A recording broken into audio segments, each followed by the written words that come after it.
Hello students, today we will read a chapter from the class 6 NCERT supplementary book, The Shepherd's Treasure, which is an Iranian folk tale.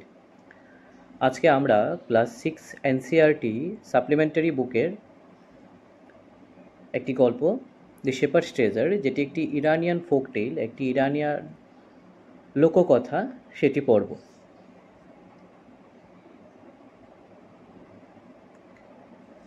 In a village in Iran, there once lived a shepherd. ইরানের এক গ্রামে একসময় এক shepherd থাকতো। He was very poor. He did not even have a small cottage of his own. সে অত্যন্ত দরিদ্র ছিল এবং তার নিজের একটা থাকার কটেজও ছিল না। He had never been to school or learned to read and write. সে কখনো স্কুলেও যায়নি এবং সে লিখতে পড়তেও জানে না। For there were very few schools in those days. কারণ ওই সময়ে খুব কম সংখ্যক স্কুল ইরানে ছিল। Though poor and uneducated, this shepherd was very wise. যদিও সে গরিব ছিল এবং অশিক্ষিত ছিল, তা সত্ত্বেও সে ছিল অত্যন্ত জ্ঞানী। He understood people's sorrows and troubles. সে মানুষের সমস্যা, দুঃখ, সেগুলো বুঝতো খুব ভালো করে। And helped them face their problems with courage and common sense. এবং সে মানুষকে সাহসের সহিত এবং কমন সেন্সের সহিত সাহায্য করতো তাদের প্রবলেমগুলো থেকে বেরিয়ে আসতে।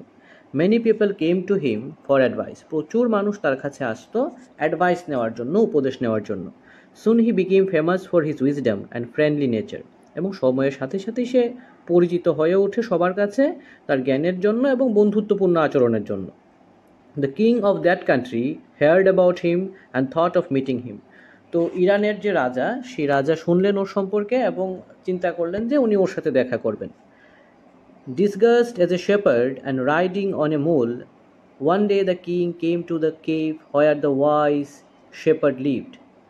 Disguised as a shepherd, একজন শেপার্ডের মতো সেজে, রাইডিং অন এ মূল, একটা মূলের উপর চেপে চড়ে রাজা কী করলেন, একদিন সেই শেপার্ডের কেভ, যে গুহাতে সে থাকতো, তার কাছে এসে পৌঁছালেন। As soon as the shepherd saw the traveler coming towards the cave, যখন শেপার্ড দেখলো যে একজন ট্রেভেলার তার কেভের কাছে, তার গুহার কাছে আসছে, he rose to welcome him. সে উঠলো তাকে ওয়েলকাম করার জন্য। He took the tired traveler inside the cave. এবং সে সেই পরিশ্রান্ত ট্রেভেলার, মানে সেই রাজাকে, সে কেভের ভেতর, মানে গুহার ভেতর নিয়ে গেল ওয়েলকাম করে। Gave him water to drink and a share of his own magri meal. সে কী করলো, তখন তাকে জল দিল, সেই যে অতিথি এসেছে অতিথিকে জল দিল খাওয়ার জন্য, মানে পান করার জন্য, এবং নিজের যে মিল ছিল, যে খাবার ছিল, তার থেকেও একটা অংশ দিল। The king rested for the night in the cave and was greatly impressed by the shepherd's hospitality and wise conversation. রাজা ওইখানে যে কেভের মধ্যে ছিল সেখানে থেকে খুব ইমপ্রেস হয় তার যে আতিথেয়তা, হসপিটালিটি মানে আতিথেয়তা, সেই আতিথেয়তা থেকে, এবং তার সাথে যে জ্ঞান সম্পূর্ণ কথাবার্তা হয় তার থেকে। Though still tired, the king decided to depart the next morning. যদিও কিং পরিশ্রান্ত ছিল, তারপরে উনি সিদ্ধান্ত নেন যে উনি পরদিন সকালে রওনা দেবেন। He said, "Many thanks for your kindness to a poor traveler." রাজা বলেন যে একজন দরিদ্র ট্রেভেলারকে আপনি যে এই দয়া দেখালেন তার জন্য ধন্যবাদ। মানে রাজা নিজেকে একজন গরিব ট্রেভেলার হিসেবে পরিচয় দিতে চাইছিল সেই শেপার্ডের কাছে, তো সে সেই হিসাবেই ওর কাছে ধন্যবাদ জানিয়ে তার দয়ার জন্য রওনা দিল। I have a long way to go. আমার প্রচুর পরিমাণ রাস্তা যেতে হবে। Permit me to leave. আমাকে বিদায় জানান। Looking straight into the eyes of his guest, তার গেস্টের চোখের দিকে সরাসরি তাকিয়ে, শেপার্ড তার গেস্টের চোখের দিকে সরাসরি তাকিয়ে, the shepherd replied, shepherd reply করলো, "Thank you, your majesty, for paying me the compliment of a visit." সেই শেপার্ড ধরে ফেলেছিল যে উনি ছিলেন রাজা, তো ও বলেছে, ধন্যবাদ ম্যাজেস্টি, আমাকে এই সুযোগ দেওয়ার জন্য, আপনার এই ভিজিটের, এবং আমাকে কমপ্লিমেন্ট জানানোর জন্য। The king was astonished as well as pleased. রাজা অত্যন্ত প্রসন্ন হলো এবং অবাকও হলো, অ্যাস্টনিশড হয়ে গেল, অবাকও হয়ে গেল এবং খুশিও হলো, প্রসন্নও হলো। He is indeed very wise. সে নিঃসন্দেহে অত্যন্ত জ্ঞানী। He thought to himself. সে নিজে নিজেই ভাবলো, রাজা নিজে নিজেই ভাবলেন, I need people like him to work for me. আমার ওর মতো মানুষ দরকার যারা আমার জন্য কাজ করবে। And the king appointed this humble shepherd the governor of a small district. এবং রাজা কী করলেন, সেই শেপার্ডকে একটা ছোট ডিস্ট্রিক্টের, ছোট জেলার গভর্নর হিসেবে দায়িত্ব দিয়ে দিলেন। Although he rose two power and dignity, যদিও তার হাতে এখন ক্ষমতা চলে আসলো, ডিগনিটি চলে আসলো, the shepherd remained as humble as ever. কিন্তু শেপার্ড আগের মতনই সাদামাটা ছিল, আগে যেমন সাদামাটা ছিল, হাম্বেল ছিল, এখনও সেই একই রকম রয়ে গেছে। People loved and honoured him for his wisdom, মানুষ তাকে ভালোবাসে এবং শ্রদ্ধা করে তার সেই জ্ঞানের জন্য, সিম্পেথির জন্য এবং গুডনেসের জন্য। তার যে সিম্পেথি, অন্যের জন্য যে দয়াভাব এবং গুডনেস, ভদ্রতা, ভালো, তার জন্য মানুষ তাকে খুব পছন্দ করে। He was kind and just to one and all, সে শুধুমাত্র একজনের জন্যই ভালো ছিল তা না, সে সবার জন্য ভালো ছিল। He was kind and just to one and all. His fame as a fair and wise governor soon spread throughout the country. একজন ফেয়ার এবং ওয়াইজ, একজন ন্যায্য এবং একজন জ্ঞানী গভর্নর হিসেবে তার যে খ্যাতি, তা অল্প সময়ের মধ্যে সারা দেশে ছড়িয়ে পড়ল। Now the governors of other provinces grew terribly jealous. এবার অন্যান্য যে প্রভিন্সেস ছিল, অন্যান্য যে ডিস্ট্রিক্টগুলো ছিল, সেই ডিস্ট্রিক্টের যে গভর্নররা ছিল, তারা এবার একটু জ্বলতে শুরু করলো তার এই খ্যাতির কথা শুনে। Jealous of him and began to talk to the king against him, এবং তারা রাজার কাছে গিয়ে তার বিরুদ্ধে কথা বলতে শুরু করলো। দে সেইড, তারা বলল, হি ইজ ভেরি ডিসঅনেস্ট, সে অত্যন্ত অসৎ, and keeps for himself part of money that he collect as a tax from the people. এবং সে যে মানিটা কালেক্ট করে মানুষ থেকে, যে খাজনাটা সে কালেক্ট করে, ট্যাক্স যে কালেক্ট করে, তার কিছু অংশ সে নিজের কাছে রেখে দেয় নিজের জন্য।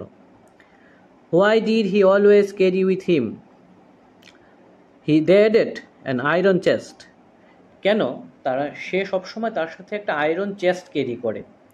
Perhaps he carried in it the treasure that he had secretly collected, যে সে হয়তো ওই আয়রন চেস্টের মধ্যে সে যে ট্রেজার, যে সম্পদগুলো, যে মণিমুক্তগুলো সে কালেক্ট করেছে, সেগুলো সে ওইখানে রেখে দেয়। After all they said, mockingly, মজার ছলে, তাকে একটু আমরা ভেঙিয়ে বলি তো, ভেঙিয়ে, he was an ordinary shepherd and could behave no better. তারা বলল যে সে তো একজন অর্ডিনারি শেপার্ড, একজন সাধারণ shepherd, and could behave no better, এবং এর থেকে ভালো ব্যবহার সে করতে পারবে না, তার নেচারটা এরকমই হবে। এটা অন্যান্য প্রভিন্সেসের যে রাজারা ছিল, মানে যারা গভর্নররা ছিল, তারা সেটা বলল। At first the king did not pay attention to this reports, রাজা প্রথম এই রিপোর্টগুলোর উপর কোনো মনোযোগ দিল না, কোনো মনোনিবেশ করলো না। But how long could he ignore these governors and their endless stories about the shepherd? কিন্তু কতদিন সে এটা সহ্য করবে, কতদিন সে অন্যদের কাছ থেকে আসা, এই অন্যান্য গভর্নরদের কাছ থেকে আসা সেই ইনফরমেশন এবং এন্ডলেস স্টোরিজ, ওই শেপার্ডকে নিয়ে যে মানে স্টোরিগুলো ওরা বলতো, যেগুলো শেষ হওয়ার মতো নয়, এগুলো সে আর কতদিন ইগনোর করবে। ওয়ান থিং ওয়াজ সার্টেন, একটা জিনিস কমন ছিল, দ্য কিং ডিসকভার্ড, রাজা ডিসকভার করলো, the new governors did carry an iron chest with him all the time. রাজা লক্ষ্য করলো যে হ্যাঁ, একটা জিনিস তো মানে সত্যি, ওই নতুন গভর্নর তো একটা আয়রন চেস্ট ক্যারি করে ওর সাথে সব সময়। So one day the new governor was summoned to the palace, একদিন নতুন গভর্নরকে ডেকে আনা হয় প্যালেসে। হি কেম রাইডিং অন হিজ ক্যামেল, সে তার ক্যামেলে চড়ে, সে তার উঠে চড়ে আসলো রাজপ্রাসাদে। And to everyone's delight, the famous iron chest was there, fastened securely behind him on the camel's back. এবং প্রত্যেকেই লক্ষ্য করলো যে তার যে আয়রন চেস্টটা, সেটা সিকিউরলি বাঁধা ছিল তার ক্যামেলের ব্যাকে, মানে ক্যামেলের পেছনে, পিঠে। Now the king was angry, এবার রাজা একটু রাগান্বিতই হলো। He thundered, সে একটু রাগান্বিত স্বরে চেঁচিয়ে বলল, why do you always carry that iron chest with you, কেন তুমি তোমার সাথে সবসময় এই আয়রন চেস্টটাকে ক্যারি করো? হোয়াট ডাজ ইট কন্টেইন, এটার মধ্যে কি আছে? দ্য গভর্নর স্মাইলড, গভর্নর হাসলেন। He asked his servant to bring in the chest, সে তার সার্ভেন্টকে, সে তার দাসকে বলল সেই চেস্টটা নিয়ে আসতে। How eagerly the people standing around waited for the shepherds to be found out. আর অধৈর্য আগ্রহে আশেপাশের মানুষ অপেক্ষা করছিল যে শেপার্ড কখন ধরা পড়বে। But how great was their astonishment, তাদের অ্যাস্টনিশমেন্টটা কতটা গ্রেট ছিল, and even of the king himself, এবং রাজারও কতটা গ্রেট ছিল, when the chest was open, যখন চেস্টটা ওপেন করা হয়, no gold, no silver or jewels, but an old blanket and all that came out. এবং ওইটা যখন খোলা হয়, এটাতে কোনো গোল্ড বেরিয়ে আসে না, কোনো সিলভার জুয়েল বেরিয়ে আসে না, শুধুমাত্র বেরিয়ে আসে একটা পুরনো চাদর। হোল্ডিং ইট আপ, এটাকে হাতে নিয়ে, proudly the shepherd seed, shepherd গর্ভের সহিত বলল, this my dear master is my only treasure. আমার মাস্টার, মানে রাজা তো তার মাস্টারই ছিল, মাস্টার মিন্স এখানে প্রভু, আমার প্রভু, এটাই আমার একমাত্র সম্পদ। I always carry it with me, আমি সবসময় এটাকে আমার সাথে রাখি। কারণ সে তো জানতো সে প্রকৃত অর্থে একজন শেপার্ড, সে তো আর রাজা নয় বা গভর্নর নয়, প্রকৃত অর্থে তো সে তা নয়, তাকে পরবর্তী সময় তার জ্ঞানের ভিত্তিতে তৈরি করা হয়েছে। তো সে জানতো যে এই রাজার পদ বা গভর্নরের পদ যদি আমার চলেও যায়, আমার কাছে যা থাকবে তা আমার সেই চাদর আর আমার এই শেপার্ডের জীবনশৈলী।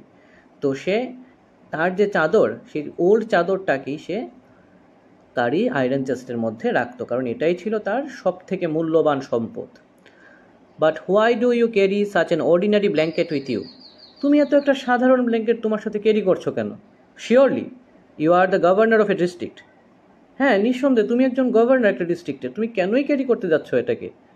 দ্য কিং আস্কড, রাজা জিজ্ঞেস করলেন। To which the shepherd replied, যার উত্তরে শেপার্ড বলল উইথ কোয়াইট ডিগনিটি, অত্যন্ত ভদ্রতার সহিত, this blanket is my oldest friend, এই ব্ল্যাঙ্কেটটাই আমার সব থেকে পুরান বন্ধু। It will still protect me, এটা আমাকে এখনও রক্ষা করবে।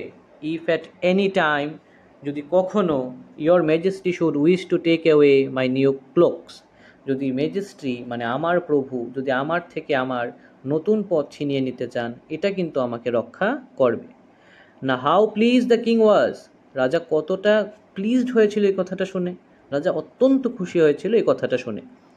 And how embarrassed the jealous governors became to hear the wise man's reply, এবং কতটাই না বিরক্ত হয়েছিল সেই জেলাস গভর্নররা, অন্যান্য ডিস্ট্রিক্টের যারা গভর্নর বা ছোট রাজা ছিল তারা, এই রিপ্লাইটা শোনে ওয়াইজ ম্যানের। Now they knew that the shepherd was indeed the humblest, এখন তারা বুঝতে পারলো যে শেপার্ড সত্যি সত্যিই খুব হাম্বেল, সত্যি সত্যিই খুব নরম মনের এবং ভদ্র মানুষ। And the wisest man in the land, এবং সব থেকে জ্ঞানী মানুষ এই ল্যান্ডের। The king made him the governor of a much bigger district that very day, ওই দিনই রাজা কী করেন, তাকে এর থেকে আরও অনেক বড় একটা ডিস্ট্রিক্টের গভর্নর বানিয়ে দেন, মানে ছোট রাজাই ধরতে পারো, গভর্নর বানিয়ে দেন। তো এই ছিল আমাদের এই গল্প। এটা একটা ইরানিয়ান ফোক টেল, ইরানের প্রচলিত একটা লোককথা।